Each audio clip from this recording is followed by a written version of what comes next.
أعوذ بالله من الشيطان الرجيم.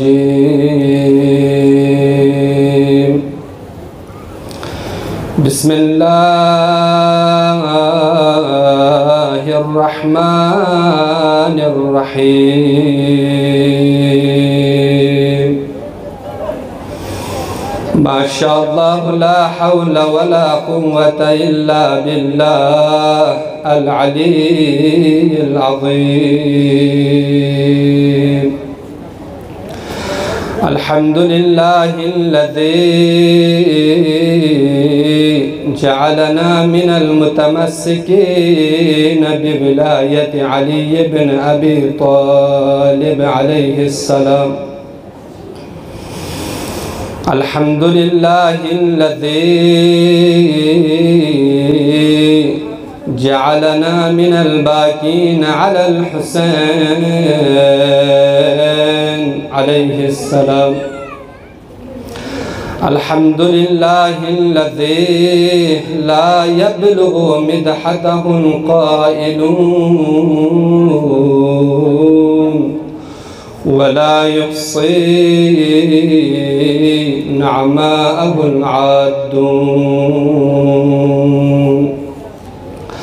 ولا يؤدي حقه المجتهدون الذي لا يدركه بعد الهمم ولا يناله غوص الفطن. ثم الصلاة والسلام والتحية والإكرام على محمد وآله الطيبين الطاهرين الذين أذهب الله عنهم الرجس أهل البيت وطهرهم تطهيرا.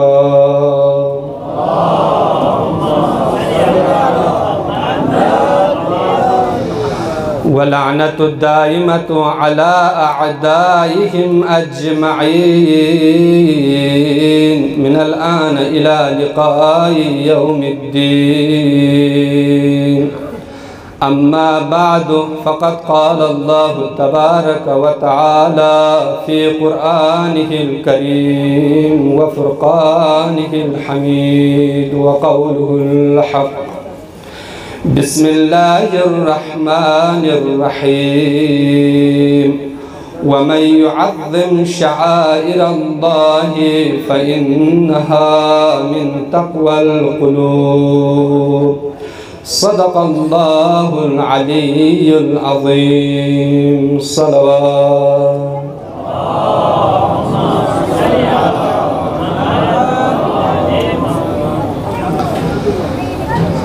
عزیزان گرامی قدر، صاحبان فہم و فکر، سب سے پہلے لاکھ لاکھ شکر ہے اس ذات ابدی کے لیے کہ جس ذات کی قبضہ قدرت میں میری اور آپ کی جان ہے، وہ پروردگار کی جو رات کی تاریکی میں سیاہ چٹان پر چلنے والی دھیرے دھیرے اس چونٹی کی رفتار کو بھی جانتا ہے اور اس کے قلب مضطرب میں موجود تمام ضرورتوں کی فہرست سے بھی آشنا ہے۔ درود اور سلام ہو محمد اور آل محمد کے ذوات مقدسہ پر کہ جن کے طفیل سے یہ کائنات بنی، انہی کے وسیلے سے ہم رزق کھا رہے ہیں اور انہی کے صدقے میں یہ کائنات اب بھی قائم و دائم ہے۔ عزیزان گرامی قدر، ایام استجابت دعا ہے۔ سب سے پہلے بارگاہ الہی میں دست بدعا ہوں، پروردگارہ ہمارے اس ذکر کو آپ کی بارگاہ میں قبول و منظور فرما، ہماری اس دعا کو آپ کی بارگاہ میں مستجاب فرما، ہماری اس عبادت کو آپ کی بارگاہ میں شرف قبولیت عطا فرما۔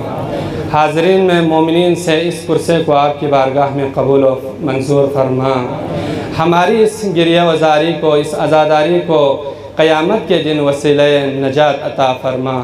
صلوات پڑھیے محمد و آل محمد کی ذات پر۔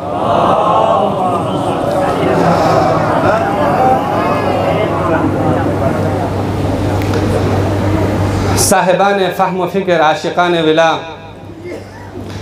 لسان قدرت لباس اعجاز میں ارشاد فرما رہی ہے، آپ سب صلوات پڑھ کے ایک ایک قدم آگے تشریف لائیں مومنین کے لیے تاکہ جگہ بنے۔ صلو علی محمد و آل محمد۔ عزیزان گرامی قدر عاشقان ولا، لسان قدرت لباس اعجاز میں ارشاد فرما رہی ہے، وَمَن يُعَظِّمْ شَعَائِرَ اللَّهِ فَإِنَّهَا مِن تَقْوَى الْقُلُوبِ، جو بھی شعائر الہی کی تعظیم کرتا ہے، جو بھی شعائر الہی کی پاسداری کرتا ہے، یہی دلوں کی تقوی ہے، یہی دلوں میں تقوی ہونے کی علامت ہے۔ عزیزان گرامی قدر، خداوند عالم خالق کائنات اس آیت کے ذریعے سے شعائر الہی کو، اپنی جو حرمات ہے، شعائر الہی ہے، اس کو بیان کرنا چاہتا ہے۔ اس لیے کہ دیکھیں اس آیت کے اندر ایک لفظ اپنا کردار ادا کر رہا ہے، اپنے وجود کا اظہار کر رہا ہے، وہ ہے لفظ شعائر۔ علماء کی محفل ہے، لفظ شعائر جیسا کہ جمع کا صیغہ ہے، علماء کی محفل ہے جیسے ہم کہتے ہیں جمع مکسر کا صیغہ ہے، تو اس کا مفرد ہے شعیرہ یا شعیرہ۔ ڈکشنری والے علماء لغت بیان کرتے ہیں کہ شعیرہ کہیں یا شعیرہ کہیں، اس کا معنی ہے علامت، مطلق علامت، کسی بھی چیز کی علامت کو شعیرہ کہا جاتا ہے۔ اصطلاح عرف میں، اصطلاح شریعت میں جب ہم اس کی طرف نظر کرتے ہیں، دیکھتے ہیں، تو کتاب معین الخطبہ شیخ کاظم بہادلی نے اپنی کتاب کے اندر لکھا ہے کہ اصطلاح شریعت میں شعیرہ کسے کہتے ہیں، بیان کرتے ہیں ہی کل ما له دخل فی احیاء معالم الدین التي ندب اللہ الیہ عبادہ، ہر وہ چیز، ہر وہ رسم، ہر وہ علامت جس کے ذریعے سے اطاعت الہی اور بندگی الہی، تعلیمات دین کے احیاء کرنے کا یا تعلیمات دین کو زندہ کرنے کا سبب بنے، اس سے شعیرہ کہلاتے ہیں۔ یعنی ہر وہ چیز، ہر وہ علامت، ہر وہ رسم جو تعلیمات دین کو زندہ کرنے کا سبب بنے، تعلیمات دین کو احیاء کرنے کا سبب بنے، اسے شعیرہ کہلاتے ہیں۔ توجہ ہے نا عزیزان گرامی قدر؟ اب اس کے بعد دیکھیں کہ کون کون سی چیزیں ہیں جسے ہم شاعرہ کہتے ہیں، کون کون سی علامات ہیں، کون کون سی چیزیں ہیں جس کو پروردگار عالم نے اپنی معرفت کی علامات اور اپنے لیے شعائر کے طور پر خداوند عالم نے بیان کیا ہے۔ قرآن مجید کی سورہ بقرہ آیت نمبر 158 پکار کر کہہ رہی ہے، ان الصفا والمروۃ من شعائر اللہ، صفا و مروہ شعائر الہی میں سے ہیں۔ صفا یعنی وہ پتھر یا وہ پہاڑی جو خانہ کعبہ کے دائیں جانب واقع ہے، مروہ وہ چوٹی یا آپ دوسرے الفاظ میں کہیں کہ وہ پتھر جو خانہ کعبہ کے بائیں جانب واقع ہے۔ حجاج ان کے درمیان 7 دفعہ آمد و رفت کرتے ہیں حج کے دوران، جسے ہم فقہ اصطلاح میں اسے سعی کہتے ہیں۔ خداوند عالم نے اس کو اپنی شعائر الہی میں سے قرار دیا ہے۔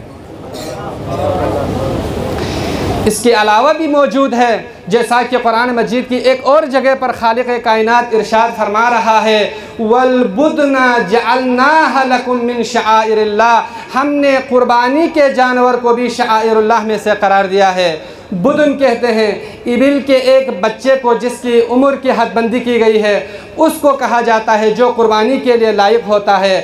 اللہ تعالیٰ ارشاد فرما رہا ہے، اس جانور کو ہم نے تمہارے لیے، اللہ تعالیٰ نے شعائر اللہ میں سے قرار دیا ہے، اللہ کی اطاعت اور اللہ کی بندگی کی علامتوں میں سے قرار دیا ہے۔ عزیزان گرامی قدر، یہ جو قرآن کریم میں خداوند عالم نے یہ جو مثالیں بیان کی ہے، اسی پر انحصار نہیں ہے، یہ صرف اللہ نے بطور تطبیق مثال کے طور پر ان 3 چیزوں کو ذکر کیا ہے۔ اس کے علاوہ بھی بہت ساری چیزیں ہیں جو شعائر اللہ میں سے ہیں۔ یہی حسینیہ جس میں میں اور آپ تشریف فرما ہے، یہ بھی ایک شعائر اللہ میں سے ہیں۔ محراب و منبر یہ بھی شعائر اللہ میں سے ہیں۔ مسجد یہ بھی شعائر اللہ میں سے ہیں۔ یعنی معلوم ہوتا ہے صفا و مروہ بھی شعائر اللہ میں سے ہیں، قربانی کا جانور بھی شعائر اللہ میں سے ہیں، محراب و منبر بھی شعائر اللہ میں سے ہیں، حسینیہ و مسجد بھی شعائر اللہ میں سے ہیں۔ یعنی ہر وہ علامت، ہر وہ چیز جو اللہ کی عبادت اور اللہ کی اطاعت کا سبب بنے، اسے شعائر اللہ کہلاتے ہیں۔ عزیزان گرامی قدر، اس کے بعد اگلا نقطہ، یہ جو شعائر الہی ہے، جو اللہ تعالیٰ کی عبادت، اطاعت اور بندگی کی علامات میں سے قرار دیا ہے، یہ خود مطلوب لنفسہ ہی نہیں ہے، جسے ہم اصول میں ہم اصطلاح بیان کرتے ہیں۔ ایک چیز ہے مطلوب لنفسہ، ایک ہے مطلوب لغیرہ۔ ایک چیز ہے جو خود پروردگار کا مقصود ہوتا ہے، ہمارے اوپر فرض کرتے ہیں، واجب قرار دیتا ہے۔ ایک چیز یہ ہے جو خود سے کوئی مقصود نہیں ہے، کسی اور چیز کی حصول کے لیے خداوند عالم نے کبھی مقدمے کے طور پر، کبھی اور مختلف اصطلاحات میں ہمارے اوپر فرض کیا ہے۔ تو انہی میں سے ایک یہی شعائر الہی ہے جو خود مطلوب نہیں ہے، بلکہ کسی اور چیز کے حصول کے لیے خداوند عالم نے ہمارے لیے لازم قرار دیا ہے۔ وہ دوسرا کیا ہے؟ فَإِنَّهَا مِن تَقْوَى الْقُلُوبِ۔ شعائر الہی کی پاسداری کریں، حدود الہی کی تعظیم کریں، تاکہ آپ کے دل میں تقوی آ جائے۔ تقوی الہی کے حصول کے لیے، معرفت پروردگار اور رضا پروردگار کے حصول کے لیے ہمیں چاہیے خداوند عالم کی ان حدود اور ان شعائر کی تعظیم کریں۔ اسی لیے خداوند عالم نے کہا فَإِنَّهَا مِن تَقْوَى الْقُلُوبِ، ان چیزوں کی تعظیم کرنا، احترام کرنا دل میں تقوی ہونے کی علامت ہے۔ اسی لیے ایک اور جگہ پر خداوند عالم نے اسی قربانی کے حوالے سے کہا جو کہ شعائر اللہ میں سے ہیں۔ اللہ تعالیٰ کا ارشاد ہے لَن يَنَالَ اللَّهَ لُحُومُهَا وَلَا دِمَاؤُهَا وَلَكِنَّ يَنَالُهُ التَّقْوَى مِنكُمْ۔ یہ جو قربانی کا جانور ہے، اس کا گوشت اللہ تک نہیں پہنچتا، اس کا خون اللہ تک نہیں پہنچتا، بلکہ اگر ہم قربانی کرتے ہیں تو ہمارا تقوی اللہ تک پہنچتا ہے۔ تو مقصود کیا ہے؟ ہدف یہ ہے کہ یہ جو شعائر الہی خود مقصود لنفسہ ہی نہیں ہے، بلکہ مقصود یا مطلوب لغیرہ کے لیے ہمارے اوپر لازم قرار دیا ہے۔ اگر ہم شعائر الہی کی تعظیم کرتا ہے، شعائر الہی کا احترام کرتا ہے، حدود الہی کی پاسداری کرتا ہے، تو اس کا نتیجہ یہ ہے کہ ہمارے دلوں میں تقوی الہی آ جاتا ہے۔ توجہ ہے نا عزیزان گرامی قدر؟ فَإِنَّهَا مِن تَقْوَى الْقُلُوبِ۔ عزیزان گرامی قدر، یہ جو ہمارا جسم ہے، یہ باڈی ہے، یہ ڈھانچہ ہے، یہ چند اعضاء پر مشتمل ایک ڈھانچے کا نام ہے، چند اعضاء پر مشتمل ہے، چند عضو پر مشتمل ہے۔ ان میں سے ہر ایک کے لیے تقوی موجود ہے۔ اسی لیے کہا نا، ان میں سے جو دل ہے، جو مرکزی حیثیت رکھتا ہے، اس کا تقوی یہی ہے کہ جب آپ شعائر الہی کا تعظیم کرتا ہے تو یہی دلوں کا تقوی ہے، یہی ہمارے دلوں میں تقوی آنے کی علامت ہے۔ لیکن جو ہاتھ کا تقوی ہے وہ کیا ہے؟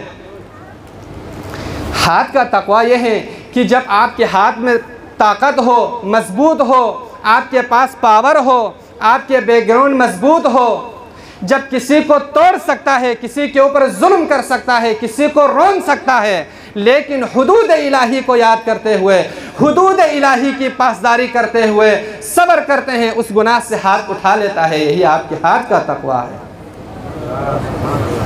اسی طرح پیر کا تقوی کیا ہے؟ پاؤں کا تقوی کیا ہے؟ کسی غصبی زمین پر پہنچے یا زمین غصبی نہیں ہے، کسی اور وجہ سے، کسی اور طریقے سے ہمارے لیے وہاں پر جانا حرام ہے، لیکن ہم وہاں پر اللہ تعالیٰ کے حکم کی پاسداری کرتے ہوئے ہم اپنے آپ کو اس غصب سے بچاتے ہیں، وہاں چلنے سے اپنے آپ کو بچاتے ہیں، یہی ہمارے پیر کا تقوی ہے۔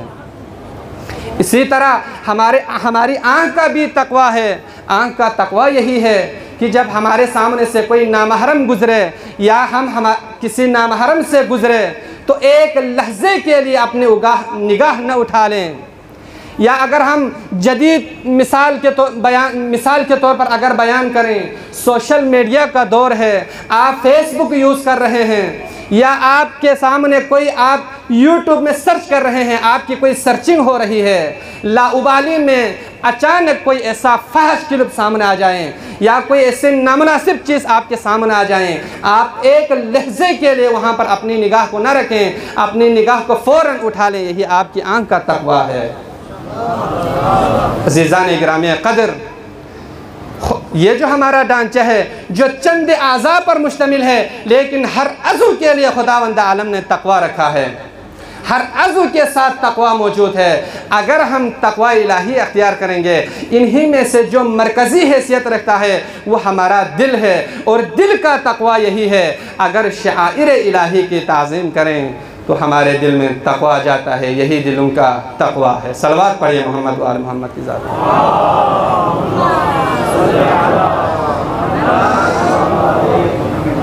عزیزان گرامی قدر، یہ عزاداری ایک بہت بڑی نعمت ہے. اس میں آنے کے بعد کچھ لے کے جانے کی کوشش کریں. یہ بہت بڑا سسٹم ہے. میں نے اس حوالے سے ایک نقطہ پہلے بیان کر چکا تھا. اہمیت اور افادیت کو مد نظر رکھتے ہوئے میں تکراراً بیان کرنا چاہتا ہوں. یہ عزاداری ابی عبداللہ الحسین بھی انہی شعائر الہی میں سے ایک ہے. بلکہ اگر میں یوں کہوں کہ عزاداری ابی عبداللہ الحسین عین شعائر الہی میں سے ہیں، کیونکہ یہ عزاداری ابی عبداللہ الحسین بندوں اور اللہ کے درمیان اتصال کا ایک بہترین سسٹم ہے. علوم آل محمد کو نشر کرنے کا ایک بہترین وسیلہ ہے. یہ ایک بہت بڑا درسگاہ ہے. یہ ایک بہت بڑی نعمت ہے. یہ ایک ایجوکیشن سسٹم ہے. یہ ایک درسگاہ ہے. ایک یونیورسٹی کی حیثیت رکھتا ہے. اس لیے کہ عزیزان گرامی قدر، دنیا کی ایجوکیشن ڈپارٹمنٹ میں آپ دیکھیں، دنیا کی تعلیمی ادارے میں آپ دیکھیں، ایجوکیشن سسٹم میں آپ دیکھیں، جب تک طالب علم 5 کلاس پاس نہ کرے اس کو 6 کلاس میں نہیں بٹھایا جاتا. جب تک سٹوڈنٹ 6 کلاس پاس نہ کریں اس کو 7 کلاس میں نہیں بٹھایا جاتا. جب تک طالب علم 7 کلاس پاس نہ کریں تب تک اس کو 8 کلاس میں بٹھایا نہیں جاتا. یعنی جب تک پہلے والے سسٹم کو کلیئر نہ کریں تب تک طالب علم کو آگے جانے نہیں دیتا. مگر سلام ہو ابی عبداللہ الحسین علیہ السلام کی اس ایجوکیشن سسٹم پر، اس درسگاہ پر، اس مجلس عزا پر، کہ جس میں نہ کوئی کلاس کی قید ہے، جس میں نہ کوئی چھوٹے بڑے کی قید ہے، جس میں نہ کوئی مرد و زن کی قید ہے. یہ در سب کے لیے کھلا ہے. اس میں مرد بھی آ سکتے ہیں، اس میں خواتین بھی آ سکتی ہے، اس میں چھوٹے بھی آ سکتے ہیں، اس میں بڑے بھی آ سکتے ہیں، اس میں بوڑھے بھی آ سکتے ہیں، اس میں جوان بھی آ سکتے ہیں. یہ در سب کے لیے کھلا ہے. مگر فرق صرف ایک ہے. فرق ظرف کا کرتا ہے. جس کا ظرف بڑا ہو، جس کا سطح فکر بلند ہو، وہ اپنے حساب سے کچھ لے کے جاتا ہے. لیکن جس کا ظرف کم ہو، جس کے سطح فکر پس ہو، وہ اپنے حساب سے کچھ لے کے جاتا ہے. عزیزان گرامی قدر، یہ مجلس عزا، یہ عزاداری ابی عبداللہ الحسین، یہ عام تعلیمی اداروں سے مختلف ہے. اس میں کسی عمر کی قید نہیں ہے، اس میں کسی کلاس کی قید نہیں ہے. اس میں بڑے بھی آ سکتے ہیں، اس میں چھوٹے بھی آ سکتے ہیں، اس میں بوڑھے بھی آ سکتے ہیں، اس میں جوان بھی آ سکتے ہیں. ہر انسان اپنے حساب سے یہاں سے کسب فیض کر سکتا ہے. عزیزان گرامی قدر، انہی شعائر الہی یعنی عزاداری ابی عبداللہ الحسین شعائر الہی میں سے ہونے پر اگر آپ کے لیے زحمت نہ ہو تو صلوات پڑھ کے ایک ایک قدم آگے تشریف لائیں. صلی اللہ علی محمد و آل. یہ ابی عبداللہ الحسین شعائر الہی میں سے ہیں. اس کے اوپر ہزاروں دلیل موجود ہے. عقلی دلائل موجود ہے، نقلی دلائل موجود ہے. میں فقط 2 دلیلوں کی طرف اشارہ کر کے اپنی گفتگو کو سمیٹتا ہوں. ان میں سے سب سے پہلی دلیل، یہ جو دلیل میں بیان کر رہا ہوں، یہ کتاب ہے اکسیر العبادات فی اسرار الشہادات. فاضل دربندی نے اپنی اس کتاب کے اندر اس بات کو ذکر کیا ہے. بیان کرتے ہیں کہ عزاداری ابی عبداللہ الحسین کیوں شعائر الہی میں سے نہ ہو؟ وَفَدَيْنَاهُ بِذِبْحٍ عظیم کا اتم ترین مصداق عزاداری ابا عبداللہ الحسین ہے۔ اس سے ایک اور بڑا جملہ وہ بیان کرتے ہیں، وجود مقدس سرور کائنات، وجود مقدس محمد مصطفیٰ قربانی ابا عبداللہ الحسین پر موقوف ہے۔ اس کی میں وضاحت کرتا ہوں۔ جب حضرت ابراہیم نبینا نے اپنے ہاتھ میں خنجر لے کر، چھری لے کر اپنے بیٹے اسماعیل کو ذبح کرنے کا جب ارادہ کیا، اس وقت عالم ارواح میں پروردگار عالم کی طرف سے آواز آئی، کوئی ہے ابراہیم کی جان بچانے والا، کوئی ہے ابراہیم کے بدلے ذبح ہونے والا؟ اس وقت کسی بھی روح کی طرف سے جواب نہیں آیا۔ میں نے کتاب کا حوالہ بھی بیان کیا ہے، کسی کی طرف سے جواب نہیں آیا مگر روح ابی عبداللہ الحسین کی طرف سے جواب آیا، لبیک اللہم لبیک، پروردگارا میں حسین حاضر ہوں۔ عزیزان گرامی قدر، سوچنے کی بات یہ ہے، فکر کرنے کی بات یہ ہے، اگر اس وقت روح ابی عبداللہ الحسین لبیک نہ کہتا تو نتیجہ کیا ہوتا کہ حضرت اسماعیل علیہ السلام ذبح ہو جاتا، ٹکڑا ہو جاتا۔ اس کا نتیجہ یہ نکلتا کہ سرور کائنات محمد مصطفیٰ صلی اللہ علیہ وآلہ وسلم کا وجود دنیا میں نہ آتا۔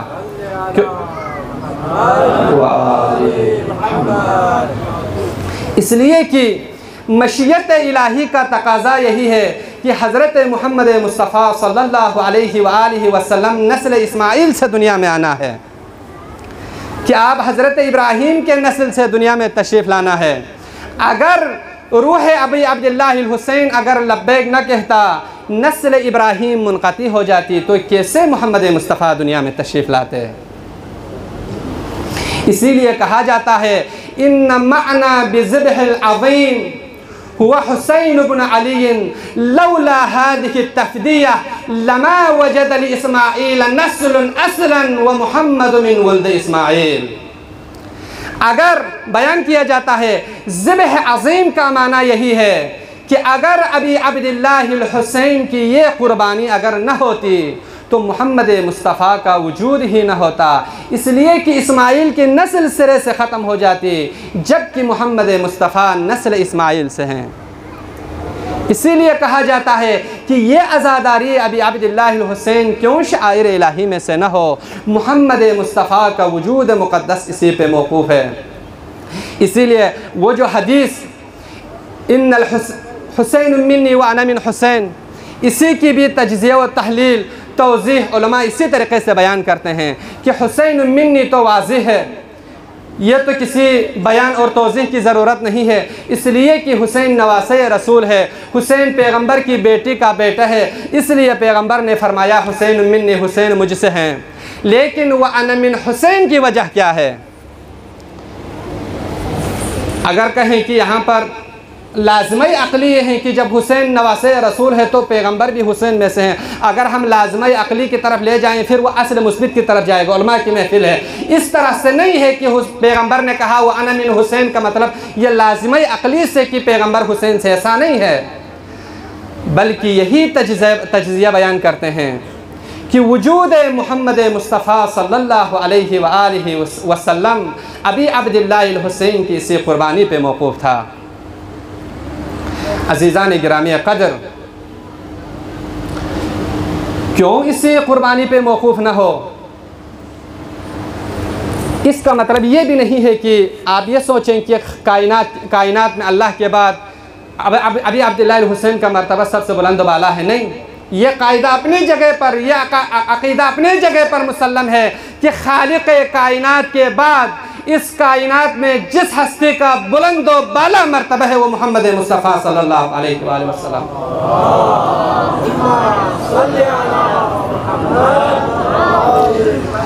لیکن آپ کے وجود میں ابی عبداللہ الحسین علیہ السلام کا کردار ضرور شامل ہے۔ علماء یہی بیان کرتے ہیں کہ آپ کا کردار ضرور شامل ہے۔ عزیزان گرامی قدر، میں نے مختصر کیا۔ اب یہ عزاداری ابی عبداللہ الحسین کے اوپر مختلف اعتراضات آتے ہیں۔ کہتے ہیں کہ کربلا میں دو شہزادوں کے درمیان جنگ ہوا تھا، کہ اگر عزاداری ابی عبداللہ الحسین شعائر الہی میں سے ہیں سلطان الانبیاء کے وجود کو اسی پر توقف کیا ہے۔ کیا کربلا میں اسی دو شہزادوں کے درمیان جنگ ہوا تھا؟ یہ عزاداری بدعت ہے، یہ علم بدعت ہے، یہ شبیہ بدعت ہے، نعوذ باللہ یہ سبیل نجس ہے، یہ عزاداری ایک چادیواری کے اندر ہونی چاہیے، یہ ایک فرقے کا رسم ہے۔ عزیزان گرامی قدر، میں کہتا ہوں یہ کسی فرقے کا رسم نہیں ہے، یہ کسی پیر مرشد کا برسی نہیں ہے، بلکہ یہ ایک سوچ اور فکر کا نام ہے۔ ہم اس کو عبادت سمجھ کے بجا لاتے ہیں، اس لیے کہ تجھے اس سے اتنا حسد ہے کیوں؟ جو نبی کی آنکھ کا نور ہے، جو علی کی روح کا چین ہے۔ تجھے اس سے اتنا حسد ہے کیوں؟ جو نبی کی آنکھ کا نور ہے، جو علی کی روح کا چین ہے۔ کبھی دیکھ اپنے خمیر میں، کبھی پوچھ اپنی ضمیر سے، وہ جو مٹ گیا وہ یزید تھا، جو نہ مٹ سکا وہ حسین ہے۔ عزیزان گرامی قدر، وہ جو مٹ گیا وہ یزید تھا، جو نہ مٹ سکا وہ حسین ہے۔ عزیزان گرامی قدر، اب میں آخری دلیل کی طرف، بس میں مسائل کی طرف جا رہا ہوں۔ دوسری جو دلیل علماء بیان کرتے ہیں، جب سنہ 60 ہجری میں معاویہ ملعون نے رخت سفر باندھ لیا، دنیا سے چلا گیا، اس نے حکومت کو سلطنت اور موروثیت میں تبدیل کر کے یزید کے حوالہ کیا۔ یزید جب حکومت پر آ گیا، اس وقت اسلام کی بقا داؤ پہ لگا تھا، اسلام تار تار ہو رہی تھی، اس لیے کہ ایک شرابی، ایک فسادی، ایک جواری، ایک بدمعاش، ایک اوباش، ایک عیار، ایک مکار، یعنی یزید پلیت اپنے مکروہ چہرے کے ذریعے سے اسلام کو پہچانوا رہا تھا۔ اس وقت انبیاء کی زحمتیں پریشان تھی، اس وقت انبیاء کی مشقتیں حیران تھی، اس لیے کہ اگر یزید مکار کے ذریعے سے اگر اسلام کو پہچان ملی تو اسلام کو بس فساد سمجھا جاتا تھا، اسلام کو فتنہ سمجھا جاتا تھا، شرارت کو اسلام سمجھا جاتا تھا، خون ریزی کو اسلام سمجھا جاتا تھا۔ اس لیے انبیاء کی زحمتیں، انبیاء کی مشقتیں جس سمت کی طرف دیکھ رہی تھی اسے حسین ابن علی کہتے ہیں۔ عزیزان گرامی قدر، یہ تھا ایک منظر۔ عزیزان گرامی قدر، جس انبیاء کی مشقتیں اور زحمتیں جس ہستی کے قربانی پر موقوف ہو، کیا وہ شاعر الہی میں سے نہیں ہے؟ یہ عین شاعر الہی میں سے ہیں۔ بس آخری نقطہ، دوسرا منظر میں بیان کر رہا ہوں، ایک منظر میں نے بیان کیا، اپنے مسائل کی طرف جا رہا ہوں۔ دوسرا منظر یہ ہے کہ جب ابی عبداللہ الحسین کو کوفہ والوں کی طرف سے ہزاروں خطوط آئے، ہزاروں خطوط پہنچے آپ کے پاس، آپ نے ان کے جواب میں اپنا بھائی مسلم ابن عقیل کو سفیر بنا کر بھیجا۔ توجہ ہے نا عزیزان گرامی قدر، اپنا سفیر بنا کر بھیجا۔ اس وقت آپ نے ایک تحریر فرمائی ہے، انی باعث الیکم اخی وابن عمی وثقتی من اہل بیتی، میں تمہاری طرف میرے بھائی، میرے چچا کا بیٹا، میرا بھروسہ، میرا اعتماد، میرا ثقہ مسلم ابن عقیل کو تمہاری طرف بیچ رہا ہوں۔ عزیزان گرامی قدر توجہ کیجئے، مسلم ابی عبداللہ الحسین کا بھروسہ، ابی عبداللہ الحسین کا ثقہ، ابی عبداللہ الحسین نے جس پر اعتماد کیا وہ مسلم ہے۔ اب پلٹ کے آئیں پہلے جملے کی طرف، یزیدیت کے یعنی انبیاء کی زحمت اور مشقتیں یزیدیت کے اس فسادی ماحول میں جس ہستی کی طرف دیکھ رہی تھی اسے حسین ابن علی کہتے ہیں۔ کربلا کی طرف سفیر بنا کر بھیجنے کے لیے حسین کی نگاہیں جس ہستی کی طرف تھی اسے مسلم ابن عقیل کہتے ہیں۔ اگر میں الفاظ بدل کے کہوں تو یوں ہوگا، آدم کا علم جس پر اعتماد کرے وہ حسین ہے، نوح کا تقوی جس پر اعتماد کرے وہ حسین ہے، نوح کا تقوی جس پر اعتماد کریں وہ حسین ہے، موسیٰ کی ہیبت جس پر اعتماد کریں وہ حسین ہے، عیسیٰ کا ذات جس پر اعتماد کریں وہ حسین ہے۔ یعنی تمام 1,24,000 انبیاء کے بھروسے کو حسین ابن علی کہتے ہیں۔ حسین ابن علی جس پر بھروسہ کرے اسے مسلم ابن عقیل کہتے ہیں۔ عزیزان گرامی قدر، حسین ابن علی جس پر اعتماد کرے اسے مسلم ابن عقیل کہتے ہیں۔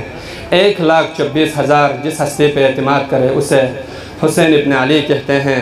عزیزان گرامی قدر، حسین ابن علی کیوں اعتماد نہ کرے مسلم ابن عقیل پر؟ عزادارو، بس آخری نقطہ مسائل کی طرف میں نے ربط مسائل دے دیا۔ مسلم ابن عقیل کربلا کا مقدمہ ہے، کربلا کا دباچہ ہے۔ عزیزان گرامیہ قدر جانتے ہو نا دیباچہ مقدمہ کسے کہتے ہیں؟ کوئی بھی مصنف مؤلف کتاب لکھتا ہے تو اس کتاب کی ابتدا میں مقدمہ لکھتا ہے. جب بھی اس مقدمے کو کوئی پڑھتا ہے تو معلوم ہو جاتا ہے اس کتاب کے اندر کیا بیان ہونے جا رہا ہے، اس کتاب کے اندر کیا ہسٹری موجود ہے. اس کو دیباچہ اور مقدمہ کہا جاتا ہے. لیکن مسلم ابن عقیل کربلا کا دیباچہ ہے، کربلا کا مقدمہ ہے. مسلم ابن عقیل کی شہادت کو جب آپ پڑھیں تو پوری کربلا آپ کے لیے سمجھ آ جاتی ہے. عزادارو کیوں مسلم ابن عقیل کی شہادت کی طرف آپ دیکھیں. مسلم ابن عقیل اگر مسجد کوفہ میں اگر مسلم کو تنہا نہ کیا جاتا تو عصر عاشوراء ابی عبداللہ الحسین کربلا میں تنہا نہ ہوتا. حل من ناصر ینصرنا کا استغاثہ بلند کرنے کی ضرورت نہ ہوتی، یہ نوبت نہ آتی. عزادارو مسلم ابن عقیل اگر رسیوں میں باندھ کر مسلم کو ابن زیاد کے دربار میں لے کے نہ جاتا تو ابی عبداللہ الحسین کے اسرا امام زین العابدین علیہ السلام اپنی بہنوں کے ساتھ یزید کے دربار میں پیش نہ ہوتے، نہ پہنچتے. عزادارو پہنچ گئے. میں مختصر کر رہا ہوں. عزادارو کوفہ کے خطوط اور کوفہ والوں کی دعوت کو مد نظر رکھتے ہوئے ابی عبداللہ الحسین نے اپنا سفیر بنا کر مسلم کو کوفے کی طرف بھیج دیا. عزادارو پہنچ گئے مسلم کوفہ شہر میں. عزادارو کوفے کی بازار میں مسلم پہنچ گئے. ہزاروں لوگوں نے مسلم کی بیعت شروع کی، لاکھوں لوگوں نے بیعت کی. روایات میں موجود ہے، کہا جاتا ہے قد بلغ عدد من بایعتہ مسلما 18,000 یعنی 18,000 لوگوں نے مسلم کی بیعت کی. عزادارو حقیقت میں یہ بیعت مسلم کی نہیں تھی، ہاتھ مسلم ابن عقیل کا تھا، مگر حقیقت میں یہ جو بیعت ہے ابی عبداللہ الحسین کی تھی. عزادارو جب یہ حالت تبدیل ہو گئی، کسی نے یزید کو خط لکھا، یا یزید ان مسلم ابن عقیل قد قدم الکوفۃ وبایعتہ شیعۃ للحسین. اے یزید ان یکن لک حاجۃ فی الکوفہ فابعث الیہا رجلا قویا. اے یزید اگر تجھے کوفے کی ضرورت ہے، کوفے کی حکومت چاہتے ہو تو ایک ظالم و جابر کو گورنر کے طور پر کوفے پہ مسلط کرنا، اس لیے کہ سارے کوفہ والوں نے سفیر حسین کی بیعت کر چکے ہیں. عزادارو یہ خط پہنچنا تھا. یزید ملعون نے ابن زیاد جیسے شقی ملعون کو کوفے کا گورنر مقرر کیا. عزادارو جب وہ ملعون کوفہ پہنچا، عزادارو ابی عبداللہ الحسین کی شیعوں کی جاسوسی شروع ہو گئی. امیر المومنین کی شیعوں کی گرفتاریاں شروع ہو گئی. جیل میں بھیجا جا رہا تھا، ڈرایا جا رہا تھا، دھمکایا جا رہا تھا. تمہارے گھر بدبار کر دیں گے، تمہاری افراد کو قیدی بنایا جائیں گے. عزادارو مختصراً ایک وقت ایسا آیا، تاریخ میں لکھا ہے مغرب کا وقت تھا، مسلم ابن عقیل مسجد کوفہ میں نماز پڑھا رہے تھے. بیان کیا جاتا ہے کہ لاکھوں مجمع موجود تھے، ہزاروں مجمع موجود تھے. بعد سمع الناس مقالۃ ابن زیاد، جب ابن زیاد کے اس پیغام کو آنے کے بعد وَكَانَتِ امْرَأَتُ تَأْتِي ابْنَهَا وَأَخَاهَا، مانگ آ گئی، اپنے بیٹے اور بھائی کے ہاتھ کو پکڑ کر لے کے چلی گئی. بہن آ گئی، اپنے بھائی کے ہاتھ کو پکڑ کر لے کے چلی گئی. زوجہ آ گئی، اپنے شوہر کے ہاتھ کو پکڑ کر لے کے چلی گئی. عزادارو ایک وقت ایسا آیا، عشاء کی نماز تک چند لوگ موجود تھے مسجد کوفہ میں. جب عشاء کی نماز ختم ہو کے سلام پھیرا، مسلم نے کیا دیکھا؟ وحیداً فریدا، حسین کے سفیر یکا و تنہا ہے، تنہا اپنے آپ کو تنہا پایا. عزادارو نکلے مسلم مسجد کوفہ سے نکلے.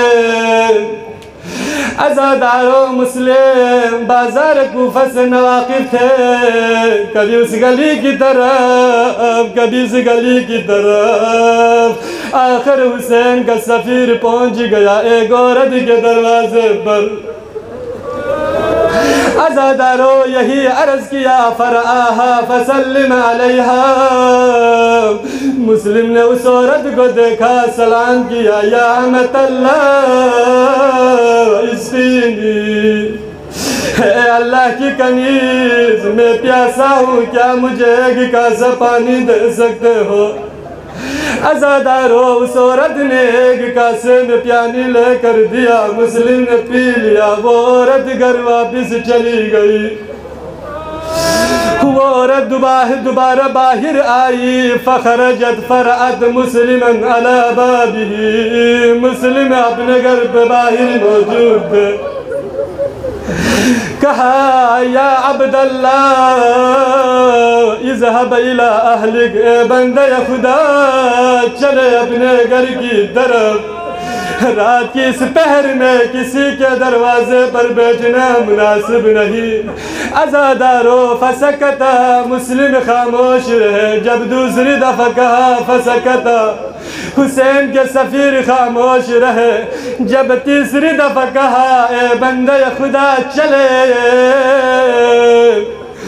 مسلم کا گریہ شروع ہوا، کہا یا امت اللہ ما لی ھذا المصر اہل ولا عشیرت، اے اللہ کی کنیز گھر میں وہ جائے جس کا گھر موجود ہو، مگر میں پردیسی ہوں، میں مسافر ہوں، میرا نہ کوئی گھر ہے نہ میرا کوئی عشیرہ ہے۔ عزادارو اس نے پوچھا تو پھر کون ہے؟ کہا انا مسلم بن عقیل، میں مسلم کا بیٹا، میں عقیل کا بیٹا مسلم ہوں، میں سفیر حسین ہوں۔ عزادارو مختصراً اس عورت نے مسلم کو لے کر گھر چلے، مسلم کو بٹھایا، مسلم کو کھانا پیش کیا۔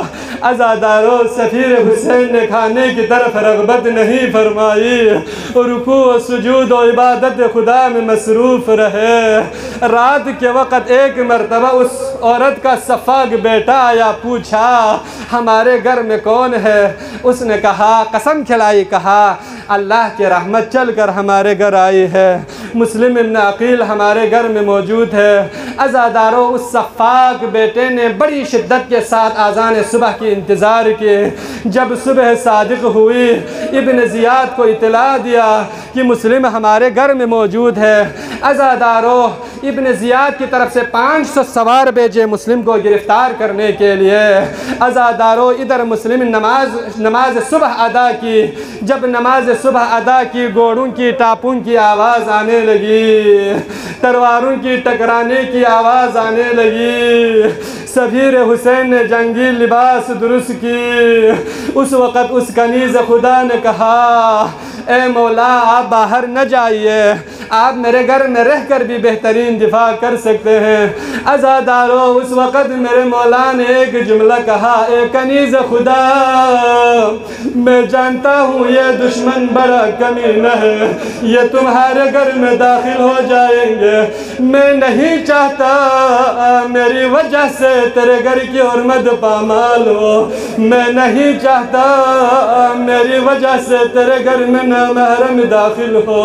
عزادارو میں یہاں مسلم ابن عقیل کو ایک جملہ ضرور عرض کروں گا، اے سفیر حسین، اے مسلم ابن عقیل، میرا سلام ہو آپ پر، آپ اس قدر باغیرت ہے تو آکے گھر میں نامحرم کو آپ نے برداشت نہ کیا۔ اے کاش شام غریبان آپ کربلا میں ہوتے، حسین کی شہادت کے بعد آپ کی بہنوں کی خیموں میں دشمن کس طرح داخل ہوئے، آپ کی بہن زینب کی چادر کس طرح چھینی، سکینہ کے رخسار پر تمانچے لگے۔ عزادارو مختصراً مسلم نے جنگ شروع کی، مسلم گرفتار کیا گیا، دار الامارے پہ پہنچا، مسلم نے کسی سے سوال کیا۔ عزادارو مسلم کا بدن چور چور تھا، زخموں سے چور چور تھا۔ مسلم نے کسی سے کہا اور زخمی کو زیادہ پیاس لگتی ہے نا، مسلم نے کسی سے کہا کوئی ہے جو مجھے ایک کاسہ پانی پلا دے، کسی نے ایک کاسہ پانی مسلم کو پیش کیا، عزاداروں مسلم نے پینے کا ارادہ کیا، عزاداروں مسلم کے دندان شہید ہو چکے تھے، خون پانی میں آ گیا، دندان شہید ہو کے پانی میں آ گیا۔ مسلم نے اپنے نفس سے خطاب کر کے کہا اے مسلم، اب دنیا میں تیرے مقدر کا رزق اٹھ چکا ہے۔ عزاداروں مختصراً ابن زیاد نے کہا مسلم کو دربار کے چھت پر لے جایا جائے۔ پہنچ گئے مسلم دار الامارہ کے چھت پر، مختصر جلاد نے تلوار اٹھائی، مسلم کے سر قلم کر دیا، انا للہ و انا الیہ راجعون۔ مسلم کا بدن دار الامارہ سے نیچے پھینکے گئے، مسلم کے لاش کو کوفے کے بازاروں میں گھسیٹا گیا۔ عزاداروں آخری مصائب، عزاداروں ادھر مظلوم کربلا ابا عبداللہ الحسین اپنے قافلے کے ساتھ ایک منزل پر پہنچا تھا، کسی نے آپ کو اطلاع دیا مولا کوفے کی طرف سے کوئی آدمی آ رہا ہے، کوئی سوار آ رہا ہے، میرے مولا جلدی تشریف لائے، اس سے کوفے کی حالات پوچھے۔ اس نے کہا فرزند زہرا میں کوفے کی کیا حالات بتاؤں، جس وقت میں نے کوفہ چھوڑا تھا اس وقت مسلم شہید کر کے مسلم کے بدن کو کوفے کے بازار میں گھسیٹا جا رہا تھا۔ عزاداروں میرے مولا بہت روئے، مسلم کو دعائے خیر دی، پھر آپ کھڑے ہو گئے، بہن زینب کی خیمے میں آئے، کہا بہن زینب مسلم کے بیٹی کو ذرا بلانا۔ عزاداروں بیٹی قریب آ گئی، آپ نے زانوں پہ بٹھایا، مسلم کے بیٹی کے سر پر شفقت کے ہاتھ پھیرے، پیشانی کا بوسہ لیا، گوشوارے پہنائے۔ جب یہ حالت دیکھی امیر المومنین کی نواسی تھی نا عزاداروں، پہچان گئی، کہا مامو جان آپ تو ہمیشہ مجھے محبت کرتے رہتے ہیں، لیکن آج آپ کی محبت کا انداز نرالا ہے، یہ شفقت یتیموں کے ساتھ کی جاتی ہے، کیا میرے بابا شہید ہو چکے ہیں؟ عزاداروں میرے مولا نے بہت روئے، کہا اے مسلم کی بیٹی سمجھ لینا آج کے بعد میں تیرا بابا ہوں۔ عزاداروں یہ سارا منظر جناب سکینہ چند قدم کے فاصلے پر کھڑی دیکھ رہی تھی۔ عزاداروں سکینہ یہی سوچ رہی تھی جو بھی عالم غربت میں یتیم ہو جائے اس کے سر پر ہاتھ پھیرا جاتا ہے، اس کو زانوں پہ بٹھایا جاتا ہے، اس کے کانوں میں بالیاں پہنائی جاتی ہے۔ میں عرض کروں گا مسلم ابن عقیل کی بیٹی کو، اے مسلم کی بیٹی تو بڑی خوش نصیب ہے، جب تمہارے بابا کی شہادت کی خبر آئی، مظلوم کربلا نے تجھے زانوں پہ بٹھایا، تیرے سر پر شفقت کے ہاتھ پھیرے، تیرے پیشانی کا بوسہ لیا، تیرے کانوں میں بالیاں پہنائے، مگر ہائی مظلوم سکینہ حسین کی شہادت کے بعد بابا کے لاشے سے لپٹ کر رو رہی تھی۔ عزاداروں کون تھا سکینہ کے سر پر شفقت کے ہاتھ پھیرنے والے، کون تھا سکینہ کو بالیاں پہنانے والے؟ شمر کے تمانچے، یزید کے تمانچے، سکینہ کا رخسار، بی بی رو کے کہہ رہی ہے ارے مسلمانوں یہ کہاں کا انصاف ہے، بابا بھی میرا مارا جائے، تمانچے بھی مجھ پر مارا جائے۔ اللہ لعنت اللہ علی القوم الظالمین۔